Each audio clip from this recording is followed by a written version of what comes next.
This is why I'm studying quantum physics now. I'm trying to fold in a box and just to read what happens. Managed to go to the state of superposition. No, I mean, in a way,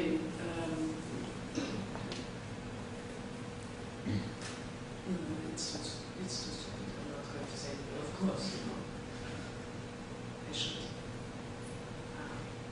put a beard in my face, Bruce Lee, and pretend to be dead. A super different identity. And then become political.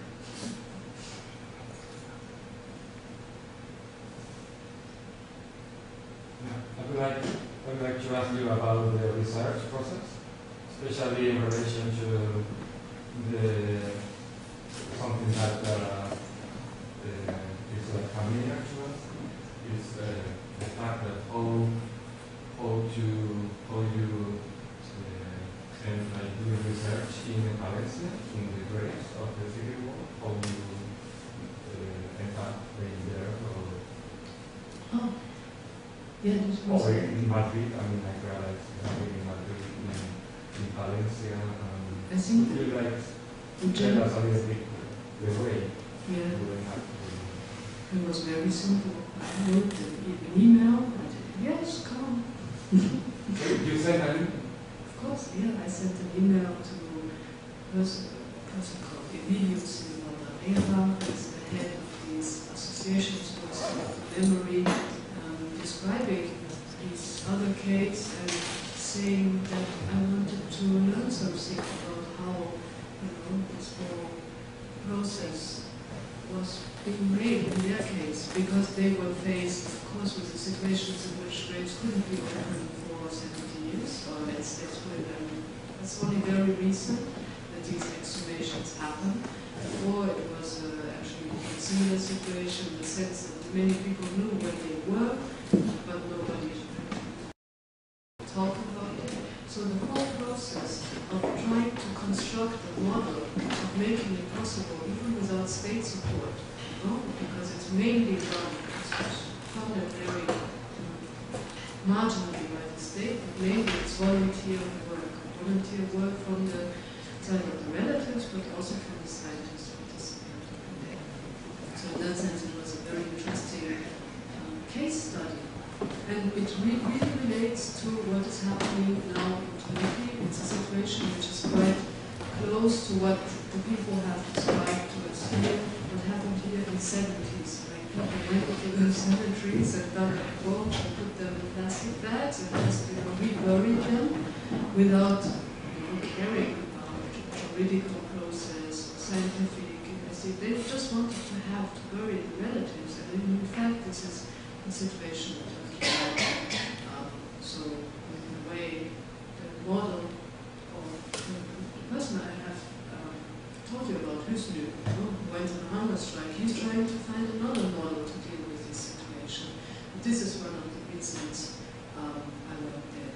And also because I had the feeling that bones were essentially universal. It's probably the only universal matter, meaning that this investigation cannot be anything which is only located in that location, in that conflict. It has to span across different places, different situations, in order also to see how different situations are that people are faced with. In this case of Kurdistan, that Martin also raised what you said, there is this complete paradoxes. So I'm always imagining two brothers from the same Kurdish family. One is called, let's say, Ali, and the other is called Abdullah. So Ali joins the PKK, and Abdullah joins Peshmerga. Abdullah is killed by Saddam Hussein, and Ali is killed by the Turkish army. They are both in mass graves. So what happens in 2005 or 2007, whenever, before Saddam Hussein's trial, they will be hyper specialists from the US Army being flown and spending millions of dollars on testing the newest forensic technologies on these poor people who were obviously killed in an unfair operation under horrible conditions. But there will be 3D models created about their anthropology anthropologists studying the weave of the patterns and so on and so on. So many of these people will be, and also these teams try to behave after the mistakes they had made in Bosnia and other places in a more responsible way towards the relatives, so one can say, let's say from the scientific point of view, these investigations were a total success. Everybody identified, Saddam Hussein brought justice, case closed. So that's Abdullah. So what happens to Ali? To Ali is still there, and the bones are still, lying on the place. So this is the complete difference of situations that, basically the same bones can be faced with. And it can be very different here and in Bosnia and in Kurdistan and in the Iraqi Kurdistan and in Latin America and in Cambodia and God knows what. But I think that it necessitates, let's say, a more broad investigation. It cannot be only in the province of Van or this location. I'm not competent, I'm not qualified to do this. Many ways. Identification then is ideological thing. Like for example, in that example that you just brought in, like if it's the, I don't know, the power, the military or who is putting into practice or bringing into attention this identification, then it's a control of that material into ideological issues.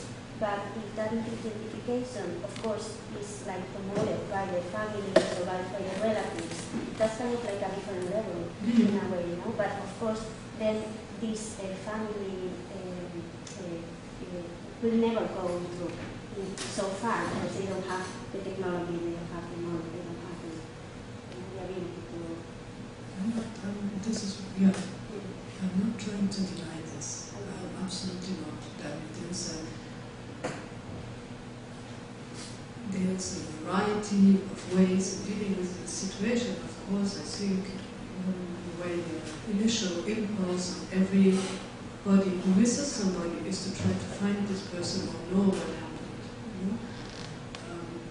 But I have the feeling, very generally, that this is something which is very often is even a social ritual which is performed instead of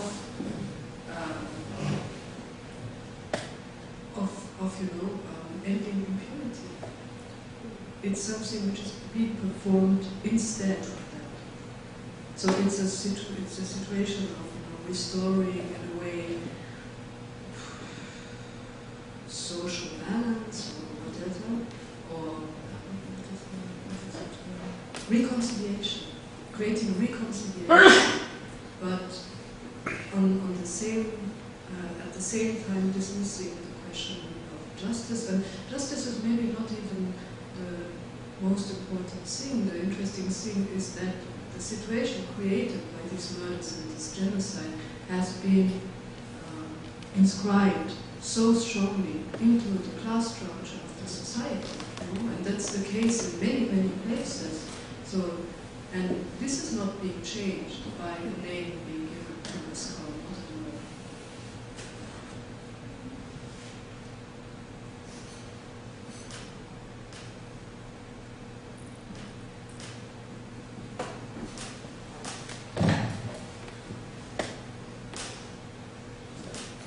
I wanted to ask you if you think that the Andrea's fiction came to some kind of end when you reach things like science and bones.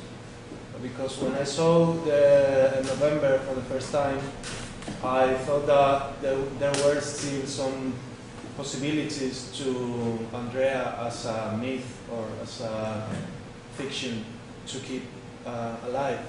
But after seeing this last video you played, it looks like you reached some end through these discourses, through science, and then through the material end in the bones, in the dead body. You know what I mean?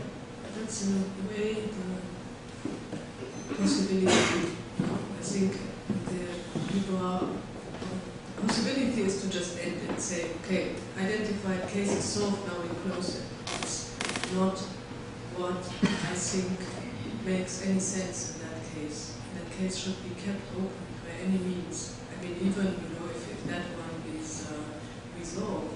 But I think here the chance to keep the fiction open, the case open, the issue open, is by insisting that it is not about Andrea Wolf as an individual or a subject, and that in essence it doesn't matter what happened to her. And even, if all the 41 which are in her grave are identified, that doesn't matter either. It's an issue of extending the case beyond her name, beyond her face, beyond her bones, until and also beyond that situation, which was what I tried with November anyway, not making it into a specific, but making it into something which is able to explode all these boundaries and all these categories of identification. And how that would work, I really have no idea.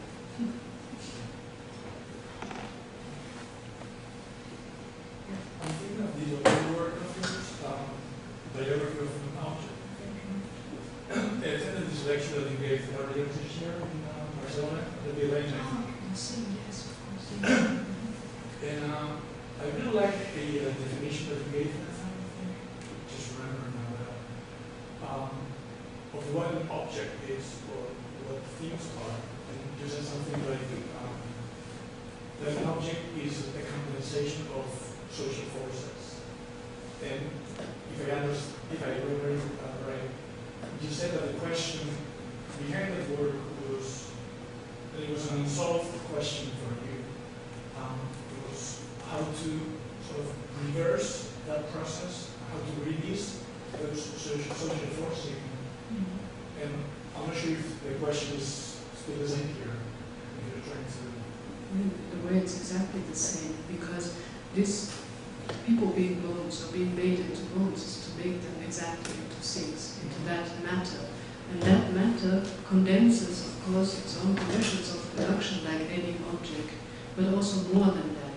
It's not only the way how it's being raised and killed, but also other things inscribed, like more general social factors. What sort of water did people drink at the time? How tall were they? All sort of this information gets also, was there a high level of solar radiation or whatnot? So there's any of these things is like a hard disk that shows almost the entire history of the universe at that point, which we're just not able to read it. So, but if people are these things, and if they condense all of that, something which goes way beyond their own individual biographies, how do you release that back? And what does it mean?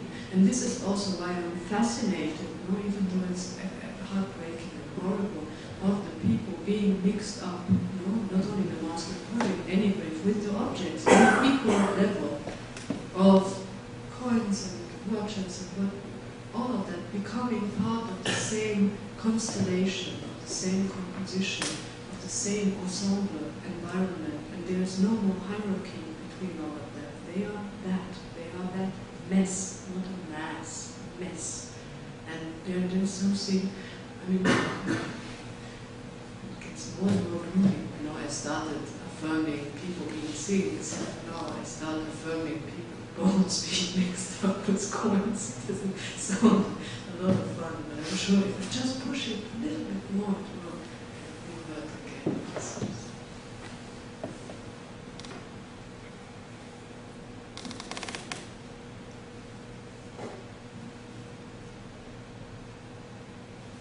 So, I'm going to talk about the media, because we have seen November and then two other mediums. So, the missing people, the bodies of villages, it was as a conference, or there are some other, like the video you showed at the end, it itself is another work.